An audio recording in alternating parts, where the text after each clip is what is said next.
নমস্কার, আমি মন্টু রামন চক্রবর্তী। এখন এসেছি খড়দা স্টেশনে। যাব মা অন্নপূর্ণার মন্দির, ব্যারাকপুর। সবাই ব্যারাকপুর দিয়েই যায়, কিন্তু আমি খড়দা দিয়ে যাচ্ছি। খড়দা স্টেশনে নেমে একটু পায়ে হেঁটে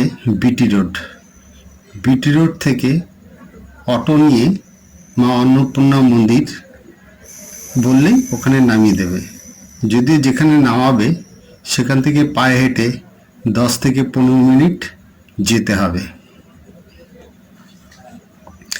ব্যারাকপুর মন্দিরের নির্মাণ শুরু হয় সিবি টুয়ার্সের কুঠি বাড়ি কিনে। মূল মন্দিরের সামনে নাট মন্দির অবস্থিত। অন্নপূর্ণা মন্দিরের নাট মন্দিরের কারুকার্য অনেক বেশি। মন্দিরের পাশে গঙ্গার ঘাট রয়েছে, নাম রাসমণি ঘাট। এই ঘাটে মহিলাদের শয্যা বদলের কক্ষ আছে। এই মন্দিরের বিস্তীর্ণ প্রাঙ্গণে রয়েছে 2টি করে নহবতখানা। ব্যারাকপুরের মন্দিরের মূল প্রবেশপথ পূর্ব দিকে। অন্নপূর্ণা মন্দিরের বেলতলা মন্দিরের উঠোনের ভিতরে। রানী রাসমণি দক্ষিণেশ্বরের মন্দির তৈরি করেন তার স্বর্গীয় স্বামীর মনস্কামনা পূর্ণ করার জন্য। সে কথা রানী নিজেই উল্লেখ করেছেন।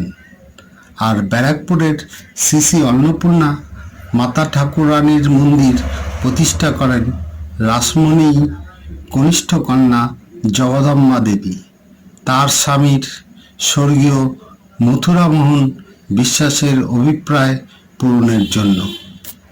জগদম্বা দেবী এই মন্দিরের জন্য দেবোত্তর সম্পত্তির উল্লেখ করা ছাড়াও নির্দেশ দিয়েছিলেন যে এই মন্দিরের পরিচালনভার থাকবে মথুর বাবুর পরিবারের বয়োজ্যেষ্ঠ ব্যক্তি হাতে। এই 2 মন্দির স্থাপনের ক্ষেত্রেও স্বপ্নাদেশ। রানী রাসমণি স্বপ্নাদেশ পেয়ে কাশী যাত্রা বন্ধ করেন ও মা ভবতারিণীর মন্দির তৈরি করেন।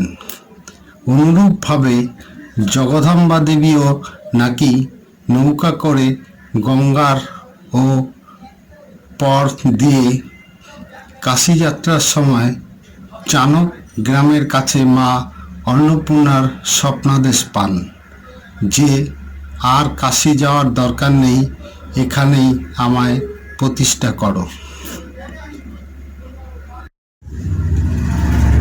মন্দিরের প্রতিষ্ঠা দিবস চৈত্র সংক্রান্তির দিন। চৈত্র সংক্রান্তির দিন এখানে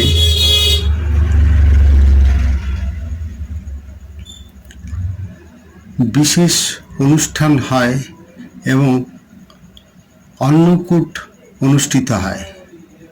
এখানে অন্নকূটের প্রসাদ গ্রহণ করার জন্য লক্ষ লক্ষ পুণ্যার্থী সমাগম হয়।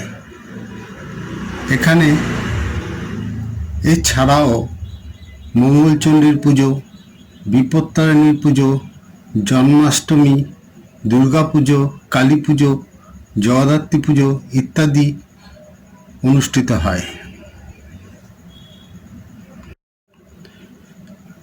1855 খ্রিস্টাব্দে 31শে মে স্নানযাত্রার দিন যেমন দক্ষিণেশ্বরের মন্দির প্রতিষ্ঠাতা হয়, তেমনি 1875 সালের 12 এপ্রিল চৈত্র সংক্রান্তির দিন অনুষ্ঠিত হয় মা অন্নপূর্ণার মন্দির। ব্যারাকপুরের আগের নাম ছিল চানক গ্রামের এই অন্নপূর্ণা মন্দিরটি এলাকাতে সোনার অন্নপূর্ণা নামেই বিখ্যাত, কিন্তু অন্নপূর্ণার বিগ্রহ এখানে অষ্টধাতুর। মন্দিরে প্রতিষ্ঠিত অন্নদাত্রী দেবী অন্নপূর্ণার বিগ্রহটি অষ্টধাতু শ্রী শিবশক্তি অন্নপূর্ণা ঠাকুরানী নামে পরিচিত। রৌপ্য শতদল আসীনা দেবীর একটি পদ নিচে ঝোলানো, বাম হাতে অন্নপাত্র, ডান হাতে হাতা।